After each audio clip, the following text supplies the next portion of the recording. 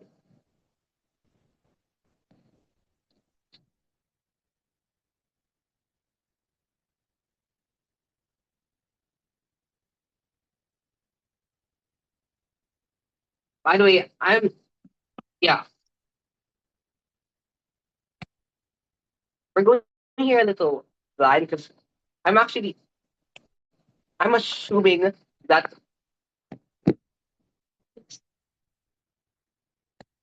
actually not assuming, but I'm just trying to check if it's divisible by 3 first, which it might. So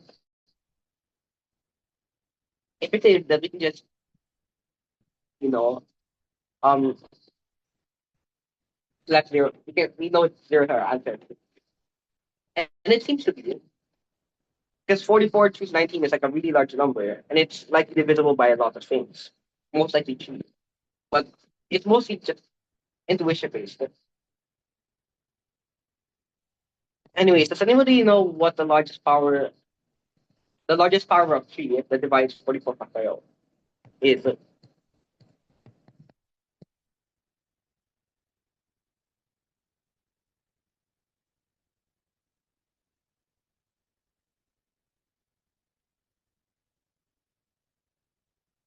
Okay. In that case, realize, okay, let's just try to find the number of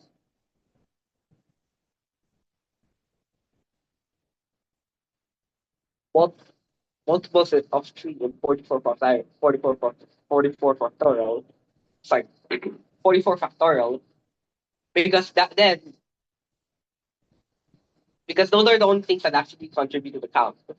So we have 3, 6, 9, all up to 42, right? For these are just, but we're also undercounting a bit because, for example, multiples of 9 will contribute to the count. But let's take for note of it later. So just baseline, we know that we know it must be at least 14 because there are 14 multiples in 42. Yeah.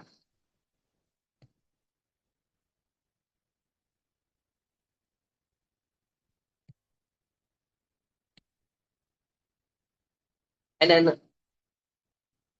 for the multiples of 9, you have 9 until 36. Now we can count these again because um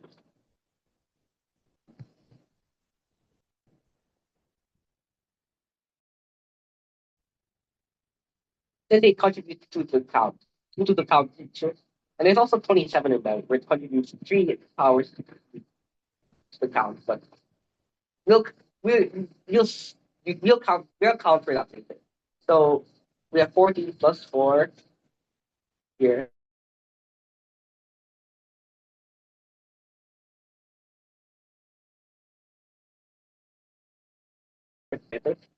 and the powers of 3 and powers of 9, and the multiples of 3 and multiples of 9. So we only have to count 1. So we have 19 powers of 3 divided 44. We can also think of it like 14 plus, and I'm sorry, for an integer n factorial. I know, sorry, no. For any, sorry, for 44 factorial, right? If you want to find the number of multiples of the highest power of n that divide 44 factorial, you can just do 44 over n, which basically counts the number of multiples between 44 and n, and then plus 40, 44, the floor of 44 over n squared. Basically, the floor is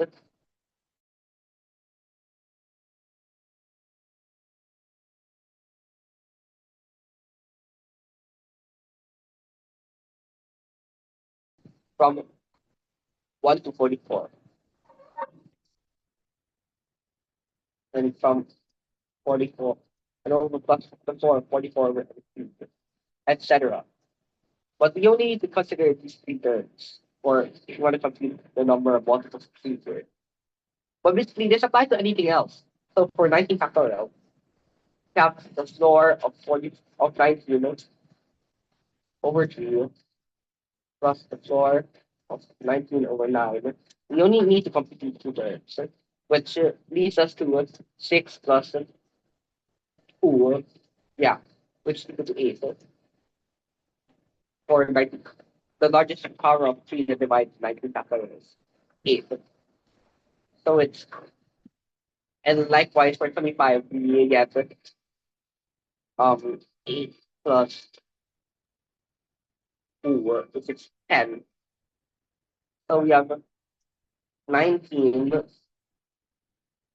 I do this right? I'm not sure. Did I do this right? Sorry. Um, but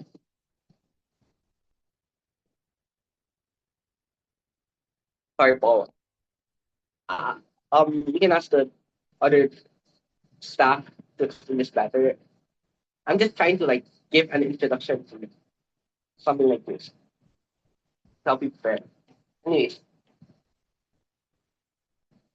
for 25 factorial, the largest power of 3 to divide 25 factorial is the 25 over the floor of 25 over 3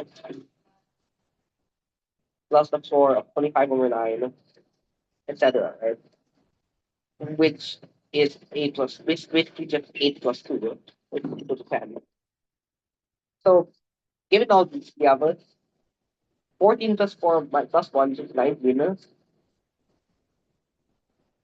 We have 3 to the uh, and we have 8, and then we have 10. So the largest power of 3 that divides the whole expression is 19 minus 8 minus 10, which is 3. Now this is actually a really, because I'm sorry, no, which is 1, sorry. Because we know then that it's a multiple of 3. Yeah? So the remainder, when it's divided by 3, is just 0.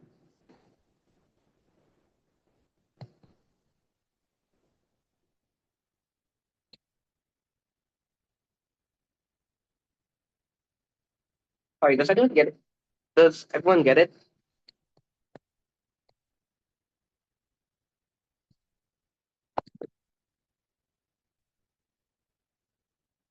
Kind of hard for me to explain it because there's like a lot of new concepts here. But yeah, you can look at Kaiser Chan's message. He explains, I think he explained it a lot better in chat more. But basically, this is what someone would have done to solve the problem.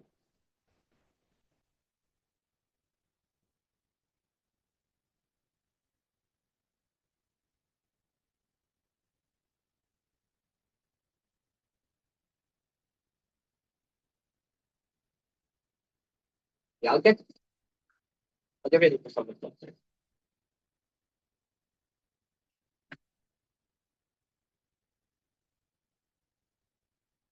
Kind of hard for some of those. Basically, what we did here in summary is that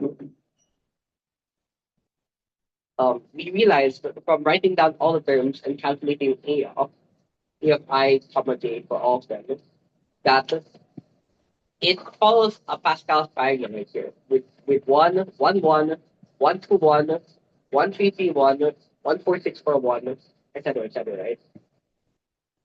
And then we try to translate that into an N2C form so we can calculate it directly here, which is much easier than just trying to like manually bash it.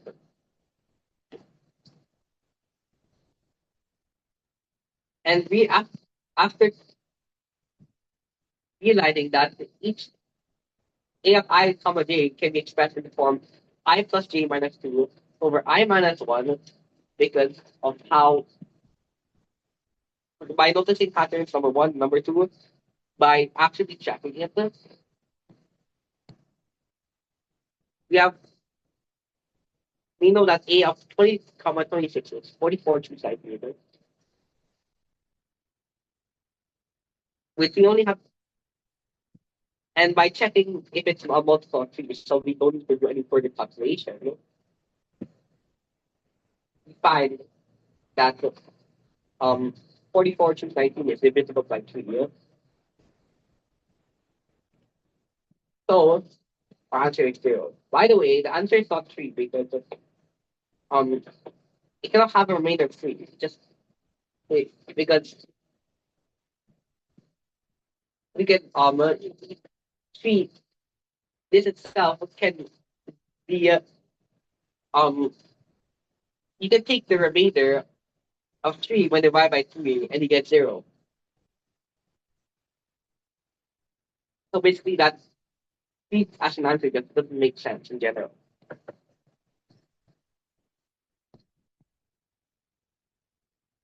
Anyways, yeah, I'm kind of running a bit out of time, so I'm gonna move on from this topic. But for the session, we can like discuss a bit more because this is like on the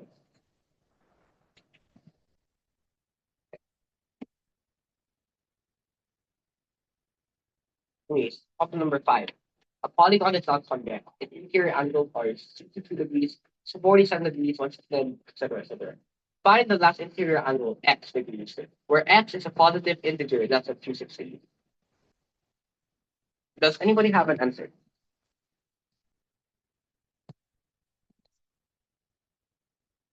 Yeah, it's actually 349 degrees. Actually, you don't. These angles pair up really nicely. Okay, in this case, for example, it's just okay. First, notice there are 10 angles here, so there are 10 sides of this polygon. So we can just take 180 degrees times n minus 2, find the number of clear angles. I hope some um this is more intuitive based, but I might explain this like after the session. Anyway, there there are 10 angles, so it's 180 times 8, which is the total the sum of all the interior angles, which is 1,440 degrees in total. So, anyways, we can find the sum of all the angles besides x, and then we subtract this from 1,440 degrees to get x, because this is just all angles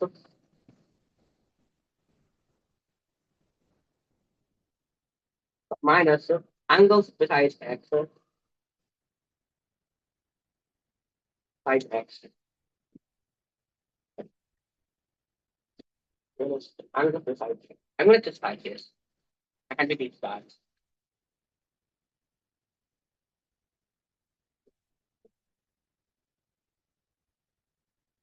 to X. Yeah. So just need to find the sound base, which you can just do this manually, which is kind of yes, or you can sum these specially. For example, you know this 160, you just pair up to get multiples of 10. For example, 169 degrees and 31 degrees, right? We have 169 plus 31, which is just 200. And then we have likewise, we have 47 degrees and 152 degrees, which is also 200 degrees. And we have 62 degrees and 138 degrees, which is also 200 degrees. So we have five angles of 200 degrees in total, plus 91 degrees, which is which implies that we have 1091 degrees in total for all the angles beside X. So we have 1,440 degrees minus 1091 degrees, which is um 349 degrees,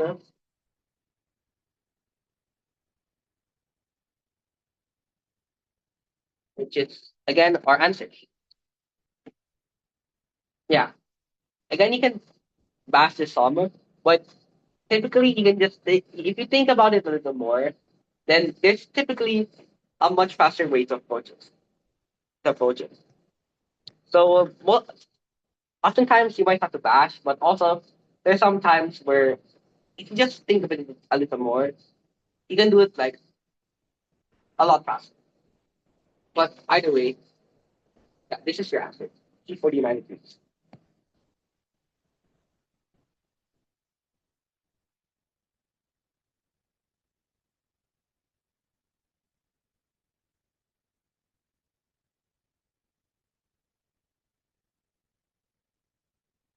Anyways, I'm gonna go to the next problem.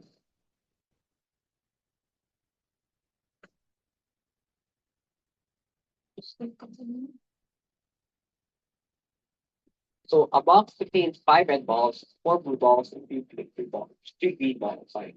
Five balls are drawn from the box at random, one after another, without decision.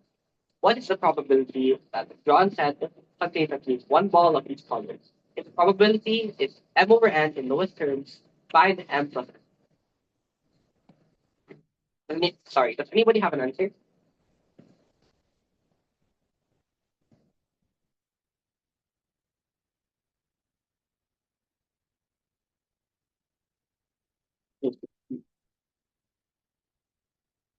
May you please, Darren, may you please ask,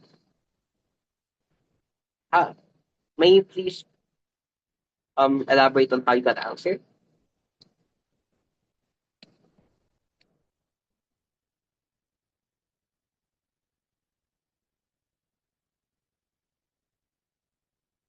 Yeah, yeah, kind of right. It would be better to guys give the extra probability. So like it's easier to yes, like you actually got the answer. Hmm. Oh, 691. That's like a lot different. Like a lot different.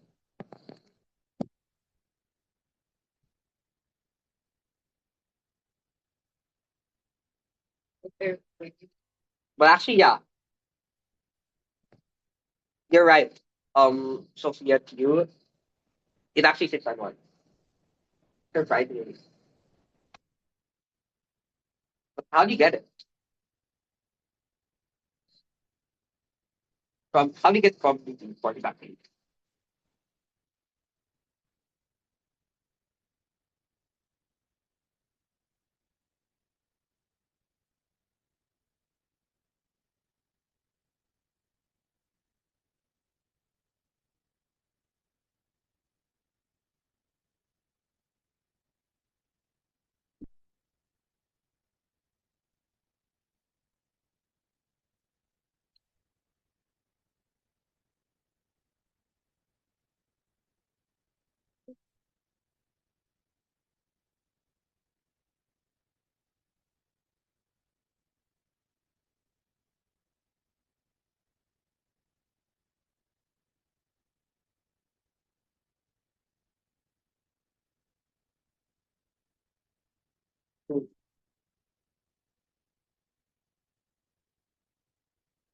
Please,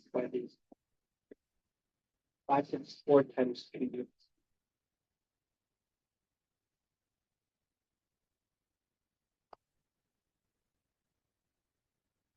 Looks pretty good. No, nice idea. Hey, Darren. Actually, that's thing is like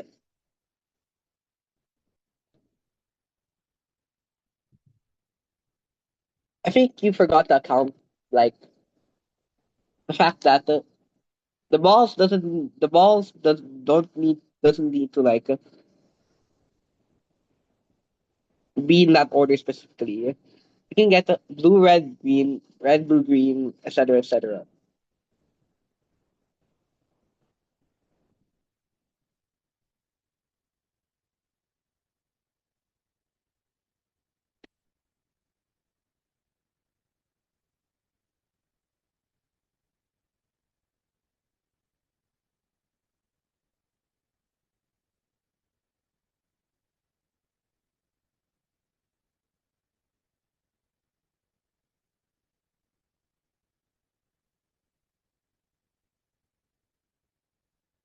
Hmm.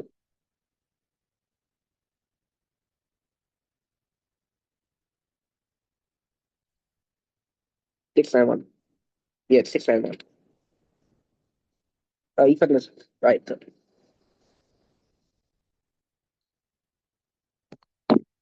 Right.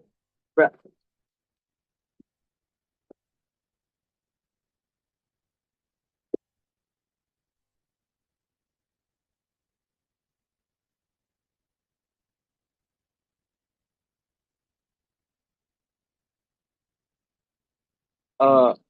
All right. If it's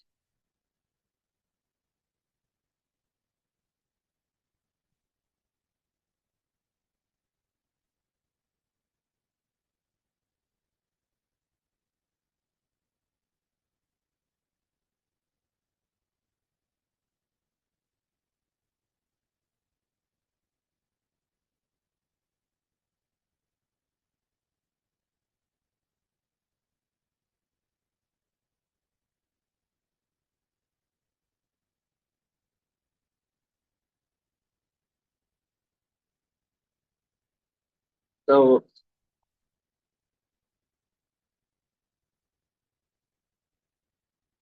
yeah, you're also right.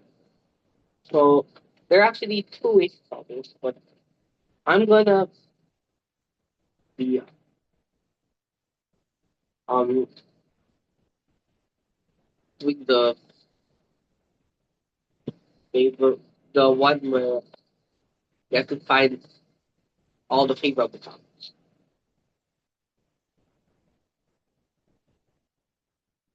Okay. So um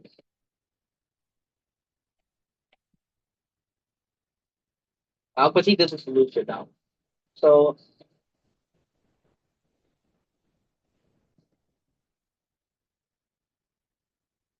I'm gonna do casework here.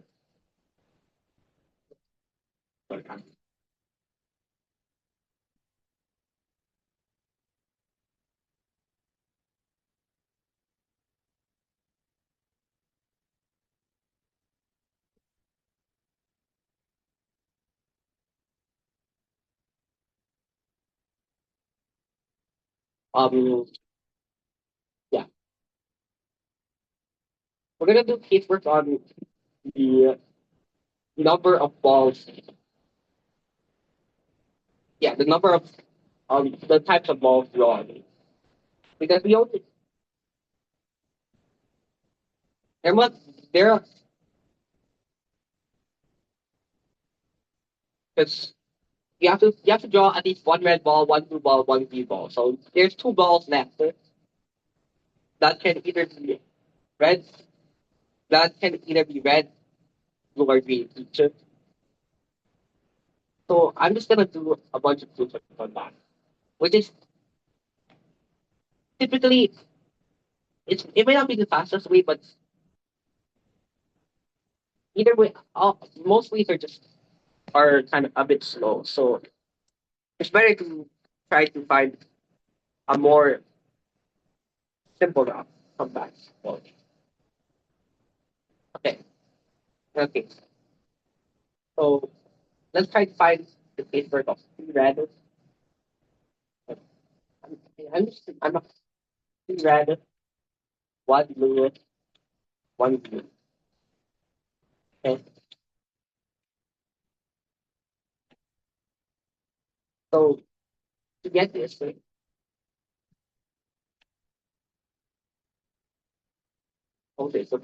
It doesn't matter in which order you draw them. I mean, it's kind of the so it doesn't matter which order you draw them. It just matters that you draw this specific um, arrangement, the specific colors. So you can find how many ways are there to arrange is among the five chooses,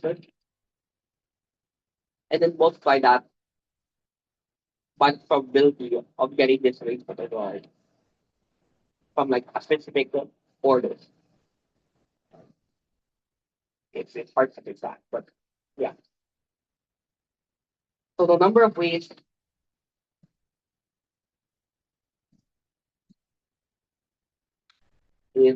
of ways to get this arrangement is the number of ways to get this arrangement is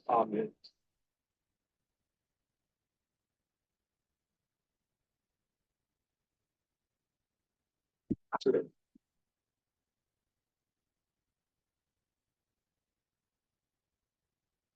5 times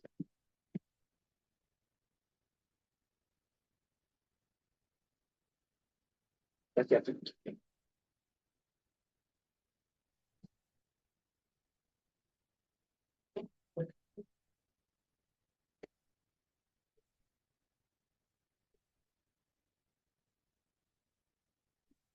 times 2 is to this 20.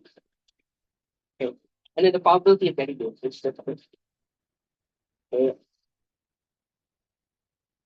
Um with 12 balls in total.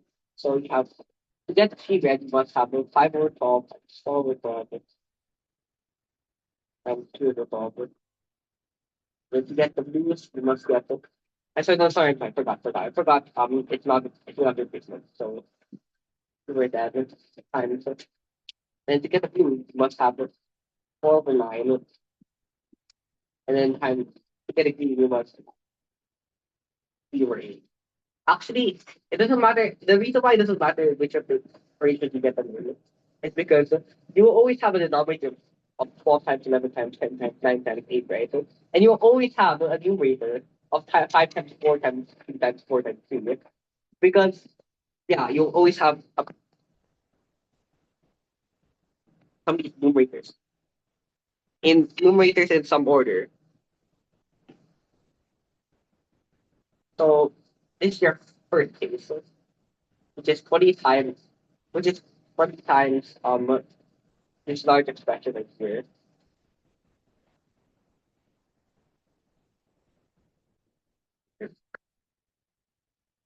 Please. This, you can do this in such a way to get 1/2. You can do this 4 and 2 to this 12, and you can times it together. And you can do this 5 and this 10. Like, so get 1/2. You have this 11. And then you still have this 4, 2, 9, and 8. So, um, you have 12 over 72. just 1/6. So 1/6 and 1/2 times 1/11, which is 1/132. And then you have to multiply this by 20. So you have 20/132 or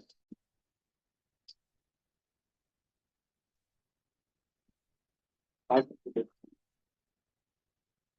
And this is going to be a bit long. This is going to be long t-shirt, by the way. So, but it's kind of, once you get used to it, you can just repeat this process over and over again. For example, two red, two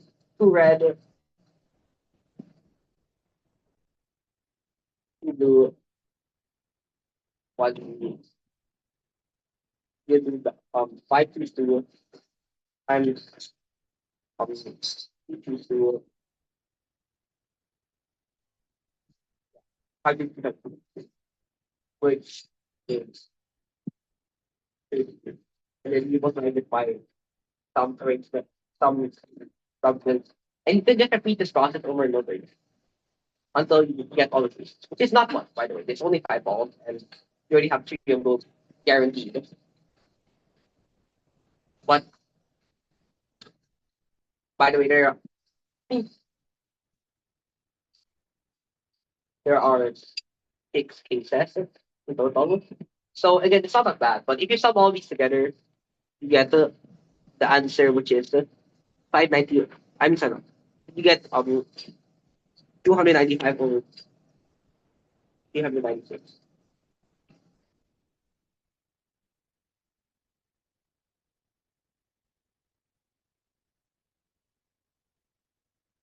If you sum all these together, which applies to answer it, 6 man. Sorry, I'm by the way, sorry, my name's skipping some parts. We're in a bit of a rush. That's the thing. I think ends at 2:30. Am I right? But you can, I'll probably share the description after the end. If you guys want to like see it.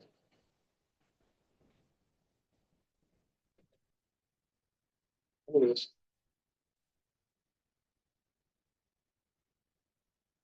yeah, the next problem. As line with slope 3 passes through the point x comma equals 5. A second line with slope with y-intercept to be twice at the first line goes to the point x comma equals 5, blah blah blah. Sorry. If a third line sits in y-intercept 100 with slope 1 such that it passes through the point x comma a, then what is the y-intercept of the first line? Sorry, does anybody have a solution for this?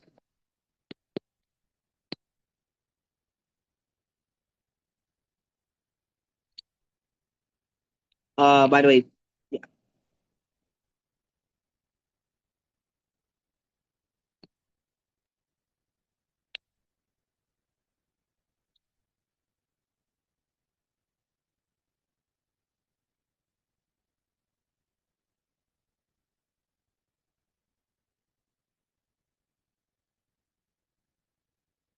does anybody have a solution to this problem?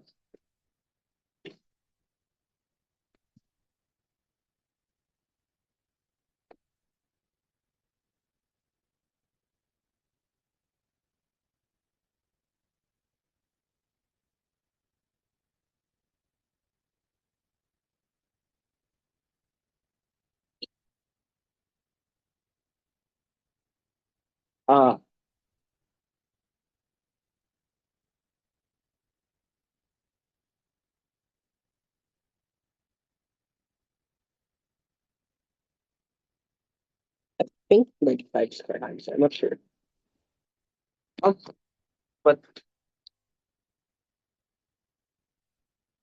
I'll give the solution like a short while. I'm just gonna wait for it.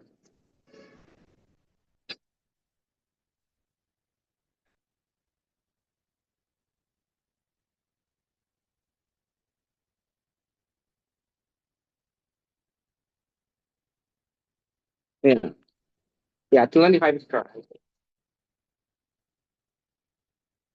On that.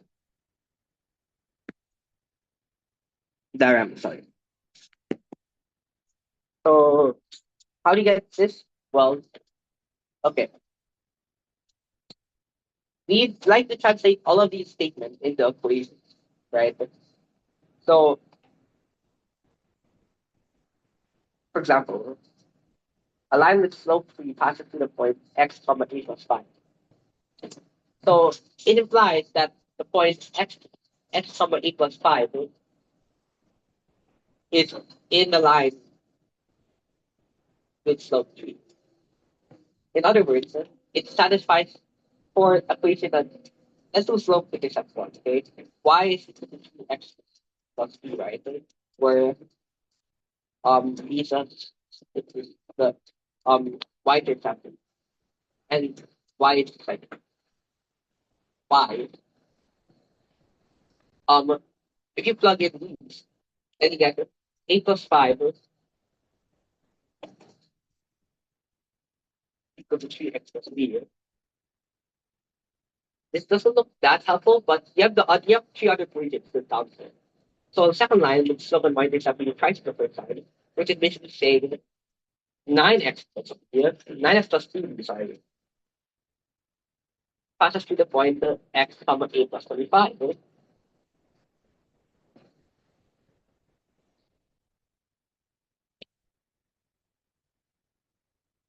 right? And similarly, if a third line exists with y intercept 100 and slope 1, such as point passes to the point x comma a, you can translate this to another equation,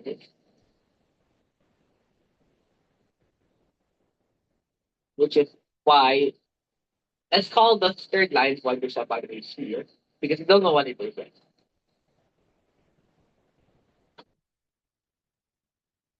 But sorry, no, actually, I'm sorry. We know the right thing. So we'll call it 100. It's 100. Sorry, my apologies. Y is equal to x plus 100 passes to the point A, x comma A.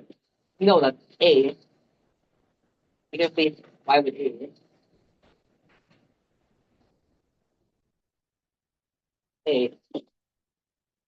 equal to x plus 100.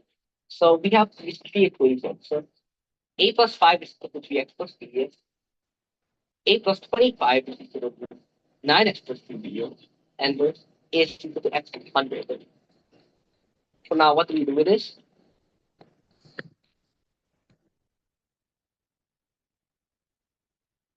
Yeah.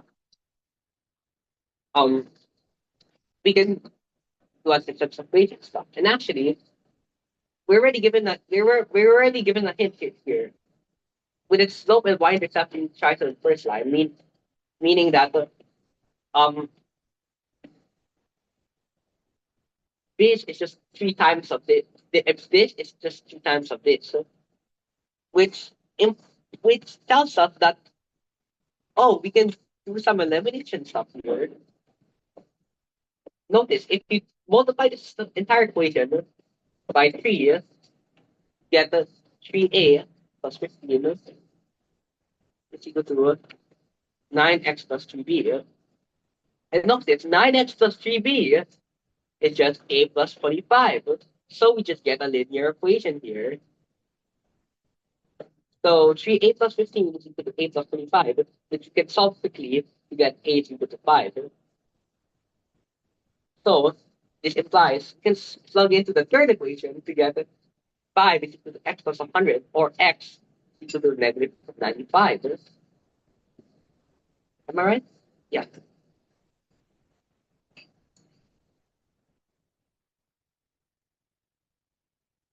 And so lastly, we can plug into either of these equations, but we can plug into just this equation respectively, a plus 5 equal to 3x plus b. We just solve for b directly, which is what we want. So we want the y-intercept of the first line, which is b.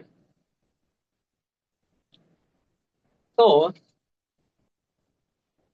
we have 10, a plus 5, which is 10, is equal to 3 times negative 95, which is negative 285 plus b. Or, in other words, b is equal to 200 and 95, and kill boxes. Yeah. Ethan, you're right, and also Darren, and also Gabriel. Uh, yeah. The second line has a slope of 9, even.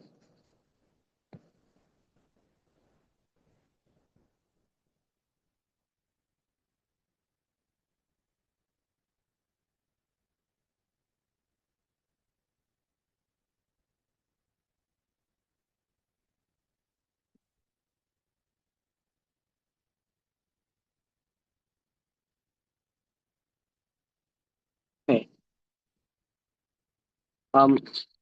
I think we're done with all of the problems now, but we also have some announcements for JPOMO. So, um,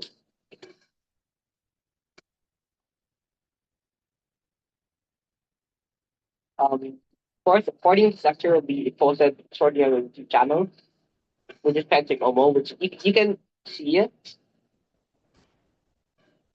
By the way, I think you've noticed it's been recorded. The meeting has been recorded for nearly the whole time.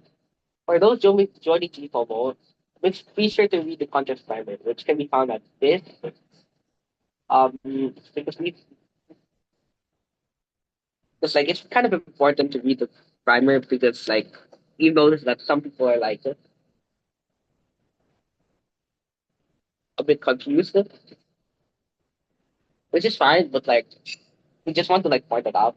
And for those who pre-registered for POMO before the official registration period, please check your email if you haven't yet recorded instructions.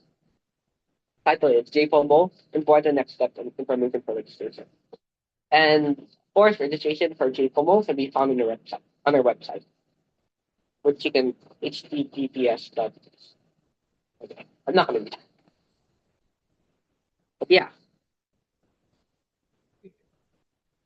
Right. To add, and um, the next, we want to emphasize that that all the contest processes and formats are in the primer. So make sure to read that if you are joining JPOMO. If you have any clarifications, you may ask them now in the chat or send an email to penchickomo@gmail.com. Okay, Philip, you can continue. yeah. Anyways, the next lecture for paper G is on May 4 at 7:30 p.m. If you want to join, anyone can join. By the way, it's just that it will probably be most helpful for those taking people lead. Anyways, thank you for coming to the lecture. Okay, thank you for coming to the lecture. We actually, we hope that this helps in your preparation for JPOL. And that's it. Yeah. Okay, I'm just gonna, you can lead the meeting now, but for those who want to stay, I'm gonna finish um problem 6. I'll finish problem 6 and explain a bit further problem 4. Okay.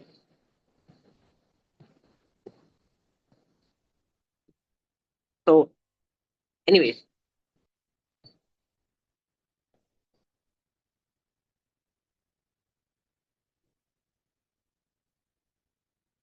um, for AFI comma J, right?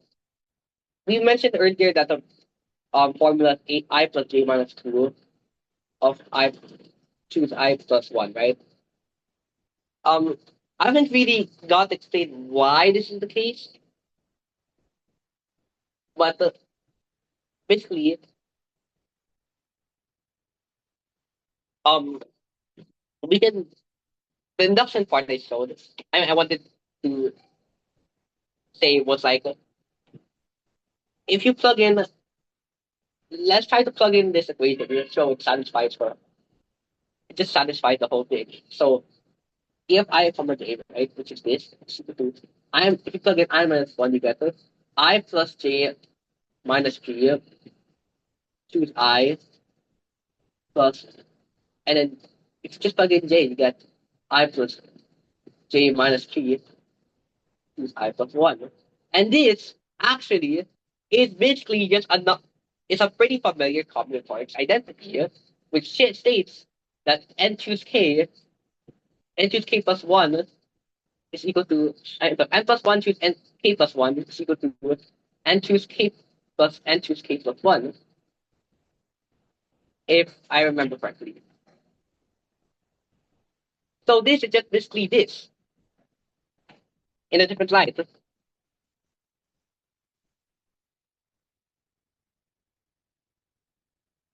So yeah, and if you plug in a 1 comma 1, you get um wait, did I do this right? Yeah. Did I do this right? Oh sorry, it's I plus j minus 2 over I minus 1. Sorry, my apologies. I plus j minus 2 I minus 1. Anyways, but it still holds. Um, this is just um a rename. It's just this in just this rebranded. So yeah, and you can show that a of 1 comma 1 is just 1, and so we can just use state that this whole function thus is this by induction. And just you have a starting case, and it follows the function rules. It follows the starting case and follows the function rules. Wherein also if you plug in 0 comma j, you get I think you can see it. Yeah.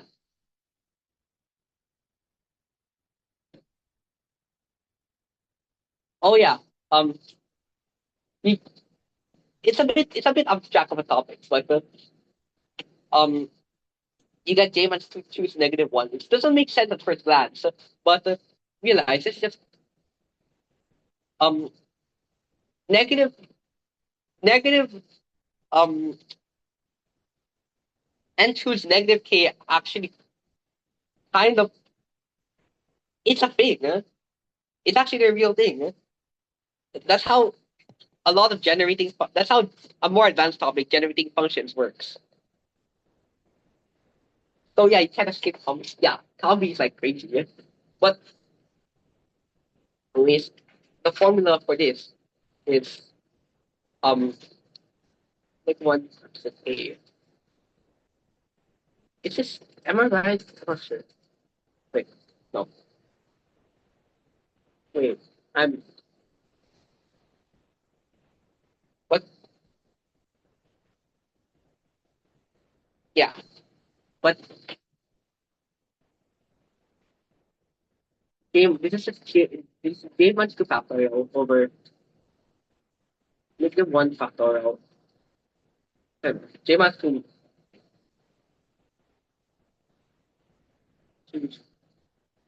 j.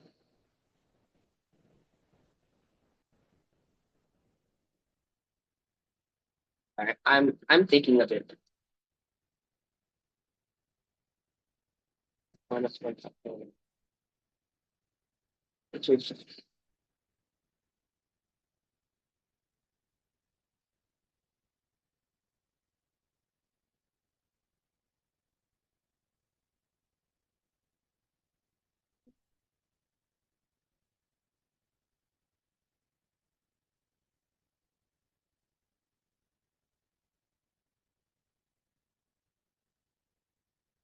but negative one factorial. If you extend this to the negative numbers, if you extend the factorial to the negative numbers, like for example, but the negative one factorial is essentially just negative negative one times negative two. which is and so on. It's an infinity. It's kind of hard to grasp because like for positive factorials, okay, actually, I might be getting a little ahead of myself here. I'm actually not sure if this is the case, but um, I'm okay. Sorry, but anyways, note that this is the case. Okay, um, and it satisfies. Yeah, but by the way, what we want to do next, I think we already explained this, but I just want to like elaborate this a bit more. You have um I plus j minus two, I minus one, which is 44 to 3, and you want to find the value of this, right? Why does now? Why does the why if you want to now you just want to find the largest power of 3 that divides 44 factorial and the largest power of 3 that divides 19 factorial and 25 factorial. Why is this the case?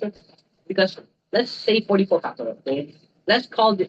Let's just remove all the powers of 3. Let's just like separate all the powers of 3 from it. So you get 3 to the n times a, where a is not divisible by 3, right?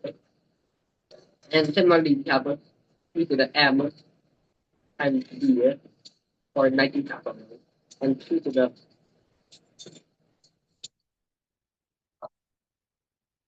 l times 2. We don't really care about A, B, and C here because they're all just non-multiples of 3. They won't contribute anything. And since you already know this is going to be a positive integral, we only care about the powers of 3 here because that's what actually affects the multiples of 3. So that's why we want to like find just find the largest power 3 that divides 44 factorial by factorial 25. Anyways, for oh yeah, sorry, forgot to. I'm gonna be right.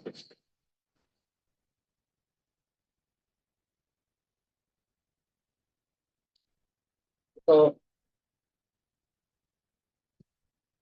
if we want to find the largest power tree that divides 44 factorial, well, why does the floor function thing work? Because to count the most of three from 42, right? From the most of three up to 44, the multiples of 9 to 44, and the multiples of 7, etc., etc., etc. Each one of these counts exactly counts how much multiples of 3 are in each multiple. Basically, if, for example, if a number, for example, is only divisible by 3, for example, 15, right? Appears. It only appears once because in the if you count the multiples of 9, it doesn't count this, of course. And if it counts the multiples of 27, it doesn't count that. Sorry. But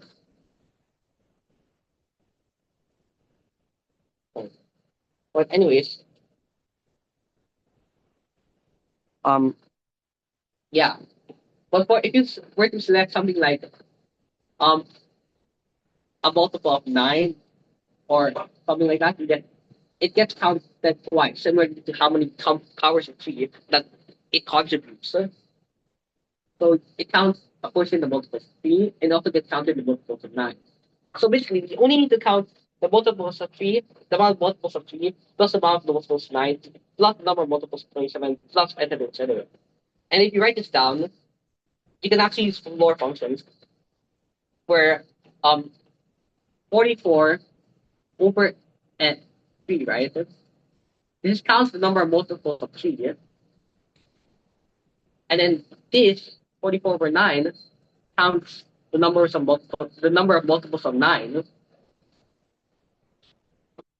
and etc. etc. So that's how we get that. That's how we get the highest power of 3 that divides 44 factorial. And likewise for 96 factorial. Anyways, I'll be moving on to the next one. I'm to problem 6. I'm just gonna do it for you.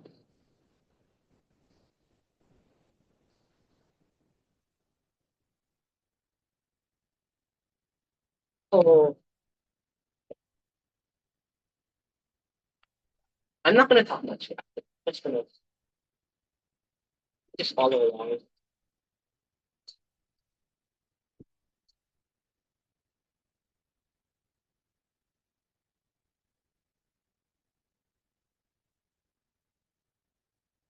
But you can kind of assess my thinking as I go on. So you choose a number of so you have red, red, red, blue, green, red.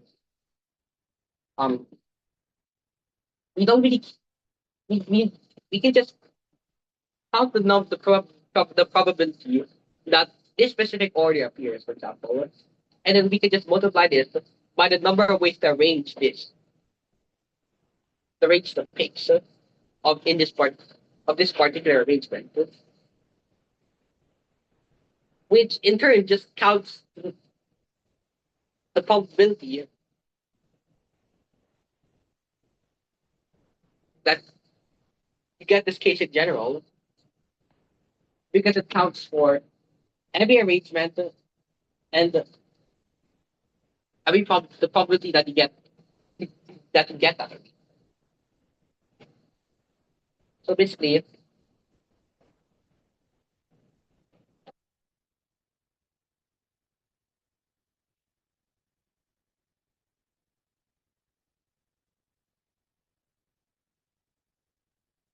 probability times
based on the probability of a specific arrangement here is uh,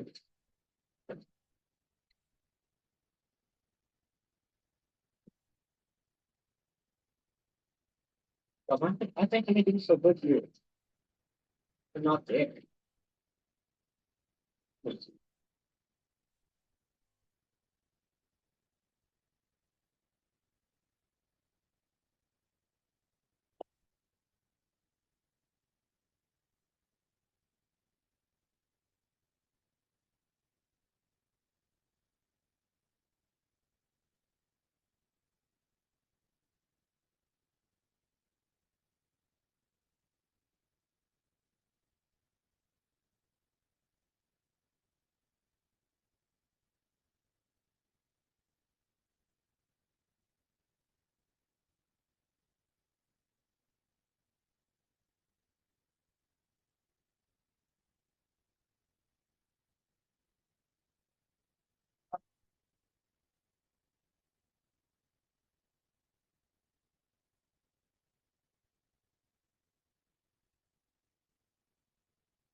We're gonna sum all the keys, the probabilities of a case because they're linearly independent.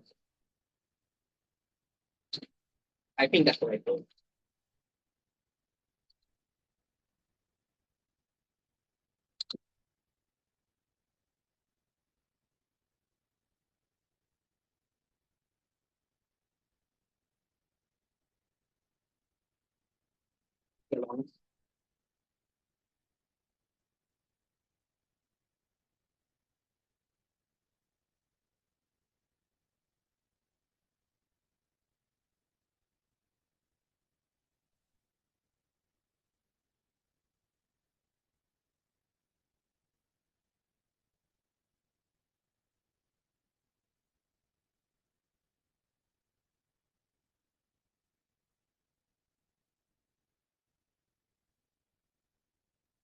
Wait, actually, wait, hold on.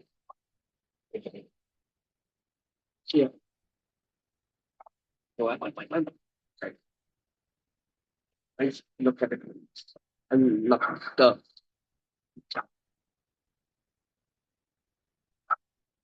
yes. Oh,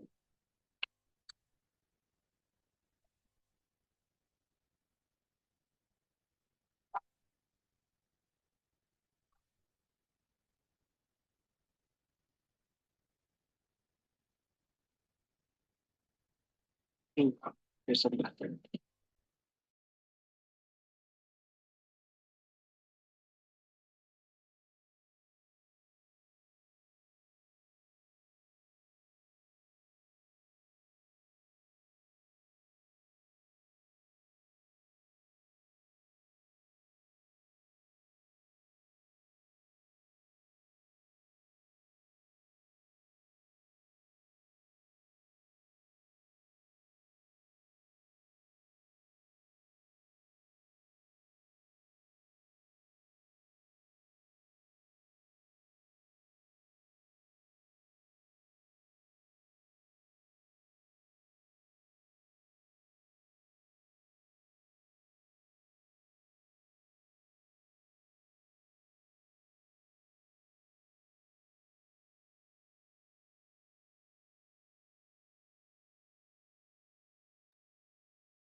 Get those crowds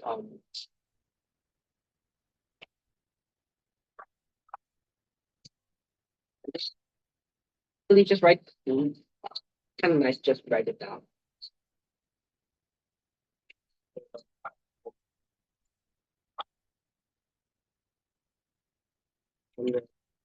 By the way, we jotted all the three red boosts, so all the cases from now will be just blue and blue. Also, remember when I said there were six cases total? I calculated that by just doing stars and bars. Wherein you already know there's one red, one blue, and one blue king, right? So we need to find four red, three. We just need to find um the some the the the other two colors, which we can. There are three boxes: red, blue, and green, and um there are two balls that could either be in red, blue, or green. So yeah, stars and bars, you get four choose two because there are three boxes and there are two balls, which is six. I just, yeah.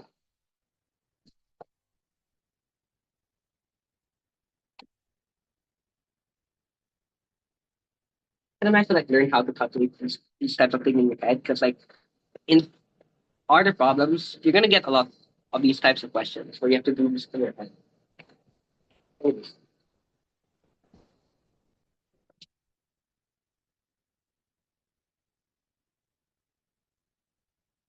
Also, I recognize this is the same layout as this, but just different colors. So they have the same amount of like um number of possible arrangements in that case, but they just have different possibilities. That's the only difference.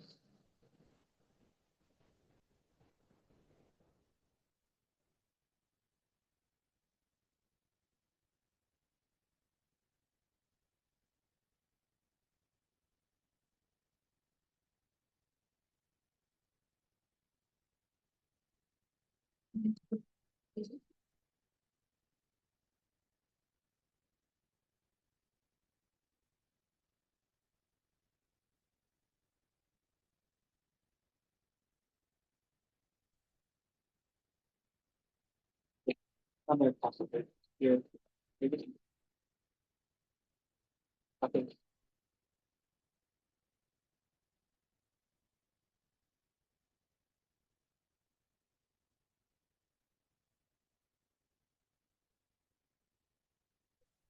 And then one given, which is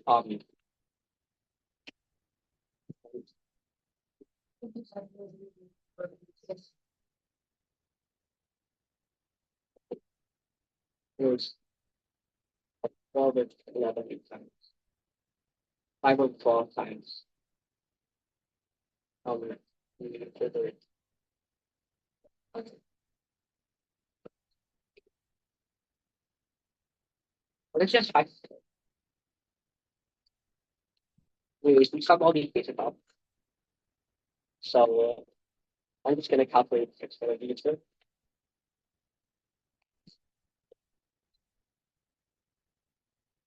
There's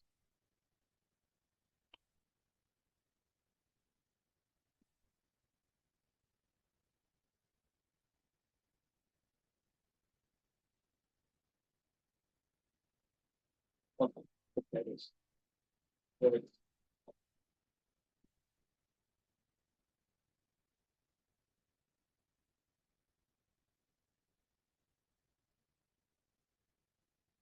one. Good.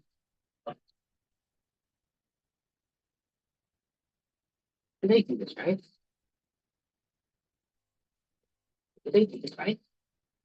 If I did,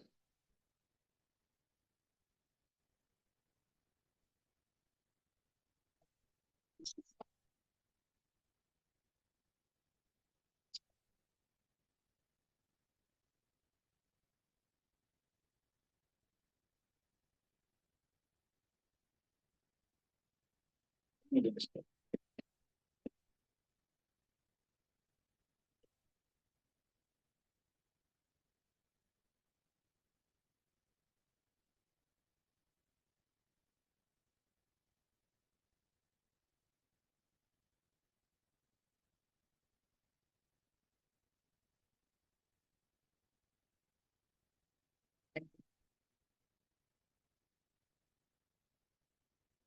Oh,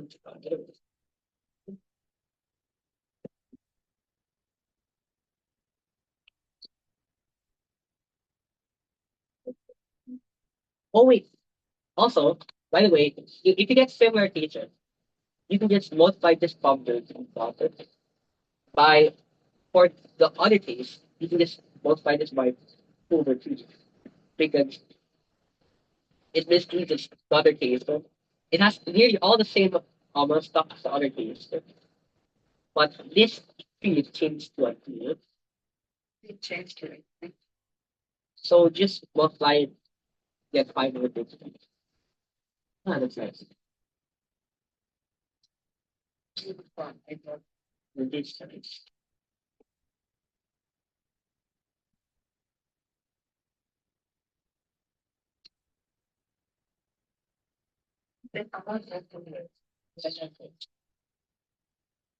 Anyways,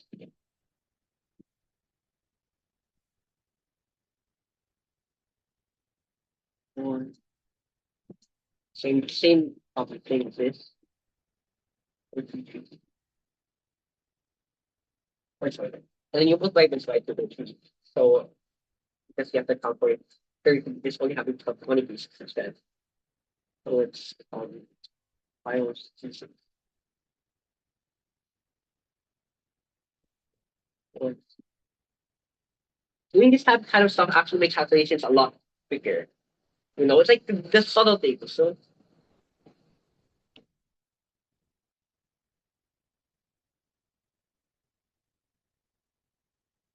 I what's that here? Is it okay?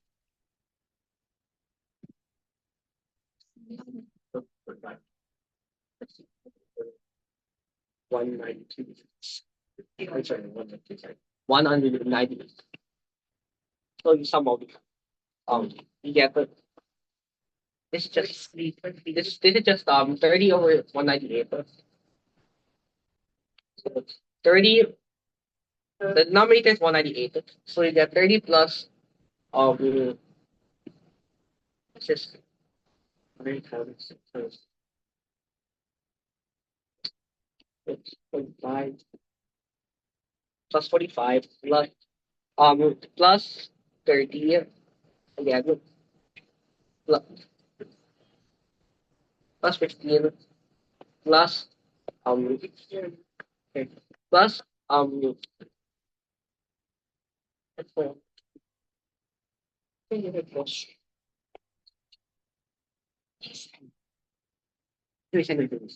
um oh wait, sorry,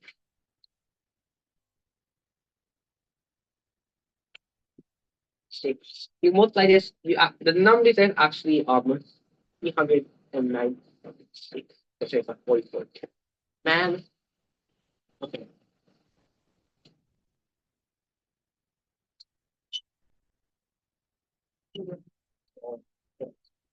3 plus,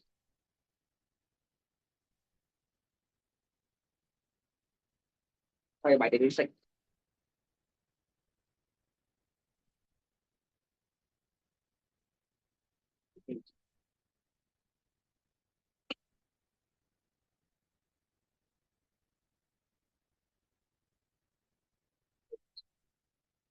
not 60, 60, not 66, 60 plus 90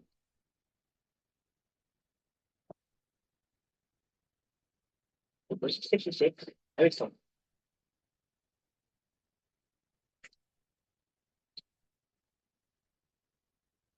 wait, plus 60 again plus 30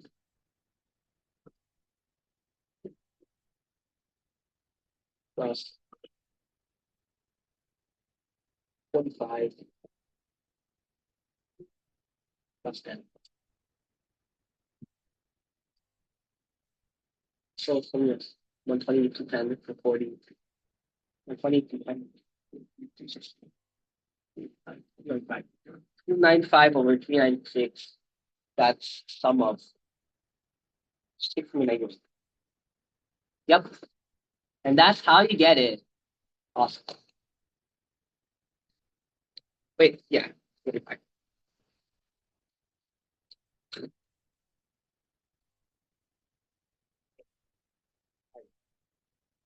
By the way, this is completely optional. So just you just is there any problem with this? Or the police thing?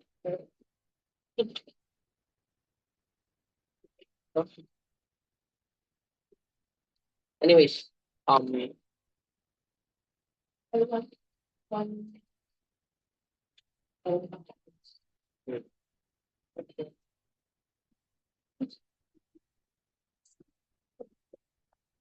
anyways, it's like, yeah, I'm done.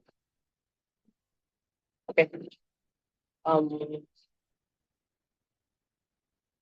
Thank you, everyone. I think I'm done explaining all the problems, and I know we ended like 30 minutes. I mean, official ending is like 30 minutes late. Yeah. Thank you. I think you, there is no other reason to do it. You guys can. Bye. Thanks, everyone. Like, actually, I did not expect like so many people to be active here.